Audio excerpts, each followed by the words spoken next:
my name is Abby Potter, and today I'll be giving a persuasive speech on why bike shares should be free to the community. I can bet that most of you all watching this speech can ride a bike. In fact, studies show that 94% of US adults know how to ride bikes. Maybe part of this is due to bike shares popping up all around the nation in metropolitan areas. Bike shares are a bicycle sharing scheme where bikes are made available to the public for short-term use and a small price. Being on the Gamecock cycling and triathlon team has allowed me to form connections and become familiar with our sponsors, one of which is a bike share called Blue Bike. Blue Bike offers 45-minute bike rides for $2 per bike, and after you ride your bike, you can either dock it in the bike rack that you got it from or another bike rack around campus or the Columbia area. Bike shares serve many purposes to the community, such as transportation to and from work, for leisure activity, and for exercise. Making bike shares available to the public for free can help cut down on car emissions from people driving to work, bring enjoyment and awareness to the sport, and create a society with a healthy lifestyle. How will the bike shares be made available for free of charge? I do not recommend using taxpayer dollars to make bikes free to the public, but instead I recommend having companies pay for advertising on the bikes in the bike racks. The advertisements displayed across the bicycle and bike docking area will pay for maintenance of the bike and make them free of charge to the public.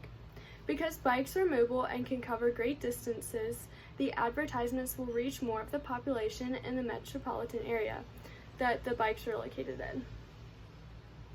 So a typical passenger vehicle in the US is bound by the EPA to produce around 4.6 metric tons of carbon dioxide a year.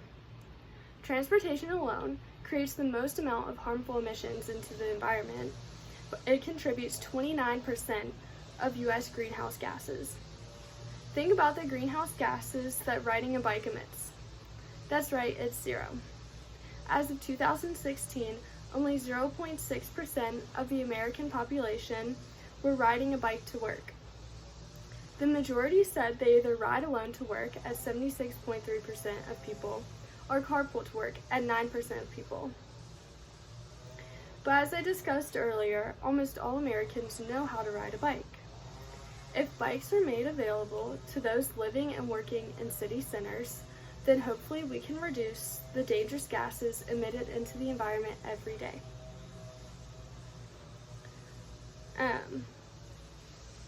In addition to reducing greenhouse gases, cycling is cost-effective and efficient, as the commuter that rides a bike to work does not have to worry about getting into traffic jam or looking for parking.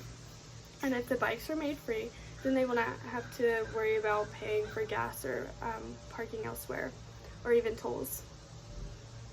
Well, what about those who don't work in the city center and don't commute to work, but want to enjoy riding bikes? Cycling brings joy to many people and allows friends and families to connect in a healthy activity. Once you start, you don't want to stop, and offering bike shares to families and groups of friends will encourage healthy lifestyles. Riding a bike is oftentimes a social sport, as group rides and riding with friends grows in popularity as the sport grows. The joy that bikes bring us can come from a beautiful panoramic view on a hilltop, or the exhilarating descent on the way down, or even the post-ride coffee time with friends and family. Whatever it may be, happiness is easily obtained on a bike. Lastly, making bike shares available to everyone free of charge will encourage a healthy lifestyle through exercise. Exercising not just our muscles and physical body, but our heart and lungs will help us to be more fit and healthy in the long run. According to studies done by the Centers for Disease Control, only 23% of US adults get the recommended 150 minutes of intense aerobic exercise per week. We all know what it feels like to be in the box during aerobic exercise, and studies have also proven that exercise and physical activity are associated with better health and quality of life. And this is why it is important to make bicycles free and accessible to the public.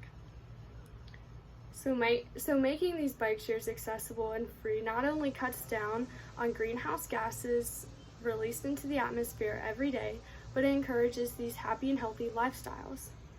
Next time you're on campus, I highly recommend trying our bike share called Blue Bike. You can ride the bikes to around campus to and from class instead of driving or looking for parking, or you and your friends can go on the weekend and ride these bike shares to Soda City or wherever else you would like. There's bike docks all around campus and all around the city center of Columbia, and it's a really great way to get out and get your 150 minutes of exercise in per week. And as you begin to enjoy riding bikes more and learn about what all bikes can do for you, I guess, then I think you should encourage these bike shares to make it free to the public. Thank you.